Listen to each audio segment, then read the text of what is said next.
दोस्तों, पिछले कुछ दिनों से संजय राउत ने सभी को अपने हत्थे लिया था। हर रोज किसी न किसी पे बयान दे ही रहे थे।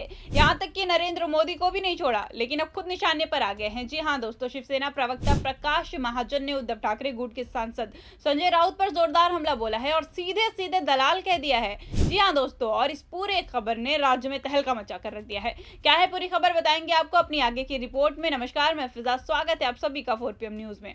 दोस्तों, महाराष्ट्र की राजनीति में एक बार फिर हलचल मची हुई है। शिवसेना प्रवक्ता प्रकाश महाजन ने संजय राउत पर जमकर निशाना साधा है। महाजन ने कहा कि संजय राउत को पहले ये साफ करना चाहिए कि 2019 के विधानसभा चुनाव में जब शिवसेना बीजेपी को स्पष्ट जनादेश मिला था, तब उस गठबंधन को तोड़कर कांग्रेस और एनसीपी के साथ सत्ता में बैठने के लिए कितनी दलाली की गई थी। महाजन ने जोर देते हुए कहा कि इसका जवाब राउत को जनता के सामने देना चाहिए। महाजन ने मुंबई के बाला साहब भवन में आयोजित प्रेस कॉन्फ्रेंस में कहा, जो लोग आज शिवसेना पर खोखे का आरोप लगाते हैं, उन्हें केवल पैसे के अलावा कुछ नहीं दिखाई देता। राजनीति में उनके लिए केवल धन और व्यक्तिगत फायदे ही अहमियत रखते हैं।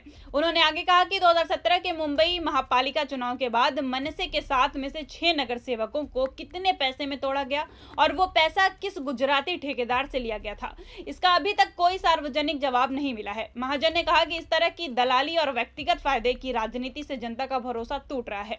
महाजन ने संजय राउत के सांसद होने और मराठी जनता के प्रति उनके योगदान पर भी सवाल उठाया है। उनका कहना था कि 25 साल के सांसद होने के बावजूद राउत मराठी समाज और मुंबई के विकास के लिए किए गए कम से कम 5 महत्वपूर्ण काम जनता के सामने नहीं रख पा रहे हैं, और साफ कहा कि राउत केवल दिल्ली और राजनीतिक गलियारों में अपने निजी और दलाली के कामों में व्यस्त रहते हैं। इस पूरी प्रेस कॉन्फ्रेंस में महाजन ने यह भी आरोप लगाया कि राउत ने अपने राजनीतिक सहयोगियों और दलों के बीच भी पैसों के लेन देन और गठबंधनों में अनुचित दबाव डाला है। उनके अनुसार राजनीति में खोखे और पैसे की नीति ने शिवसेना की छवि पर सवाल खड़ा कर दिया है। महाजन के इस बयान के बाद राजनीतिक गलियारों में चर्चा और बहस तेज हो गई है। माना जा रहा है कि आने वाले दिनों में संजय राउत इस बयान का जवाब देंगे और महाराष्ट्र की राजनीति में ये मुद्दा और गर्मा गर्म बहस का विषय बन सकता है। महाजन ने आगे सवाल उठाया कि राउत की कॉलर पकड़ने वाली महिला कौन थी और इसका खुलासा अभी तक जनता के सामने नहीं किया गया है।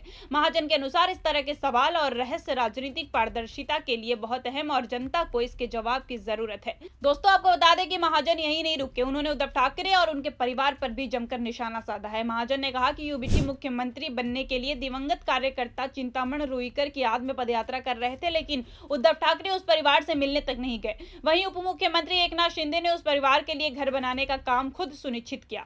महाजन ने इस अवसर पर तंज कसते हुए कहा कि शिंदे को देना आता है और ठाकरे को लेना। महाजन का यह बयान सीधे ठाकरे परिवार की राजनीति और उनके कार्यों पर सवाल खड़ा करता है। उन्होंने ये भी दिखाने की कोशिश की कि कार्यकर्ता और जनता के लिए काम करना किसे सच में आता है और किसे सिर्फ सत्ता और फायदे में दिलचस्पी है। इस पूरे बयान के बाद राजनीतिक गलियारों में चर्चा और बहस तेज हो गई है और माना जा रहा है कि उद्धव ठाकरे और उनके समर्थक इस पर प्रतिक्रिया दे सकते हैं। महाजन ने महायुति सरकार की मजबूती पर जोर देते हुए कहा कि सरकार में किसी तरह का मतभेद नहीं है। उन्होंने ठाकरे परिवार पर भी तीखा हमला किया और कहा कि पिछले 30 वर्षों से ये परिवार मुंबई टूटने के मुद्दे पर केवल राजनीति कर रहा है। महाजन ने दावा किया कि राज ठाकरे स्वयं गुजरात की प्रगति देखने गए थे, लेकिन उनका असली उद्देश्य मुंबई या मराठी लोगों के विकास को नहीं बल्कि अपने राजनीतिक अस्तित्व को बचाना था।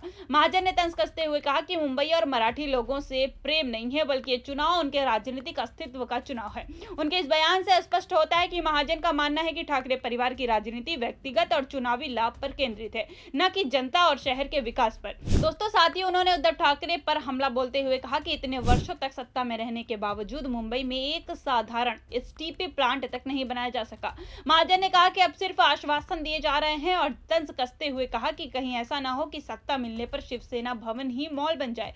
महाजन ने परली नगर परिषद में चल रही राजनीतिक चर्चा पर भी प्रतिक्रिया दी है। उन्होंने साफ कहा कि शिवसेना का एआईएम के साथ कोई गठबंधन नहीं है। परली में सत्ता बनाने के लिए शिवसेना और राष्ट्रवादी कांग्रेस की युति बनी थी और इसी गुट के जरिए उन्होंने गठनेता का चुनाव किया है। उन्होंने अंबादास दानवे पर भी तंज कसते हुए कहा कि वो एआईएम के वोटों पर जीत कर विधान परिषद जाते हैं, जिससे उनके काम और राजनीति की वास्तविकता पर सवाल उठता है।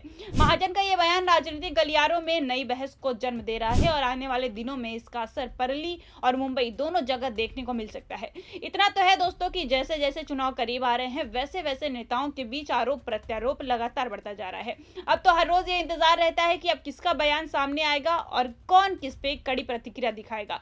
खैर, इसी कड़ी के साथ अब देखते हैं कि कल कौन और किस पे निशाना साधता है। तब तक के लिए नमस्कार, मिलते हैं अब आपसे अगली बड़ी खबर के साथ।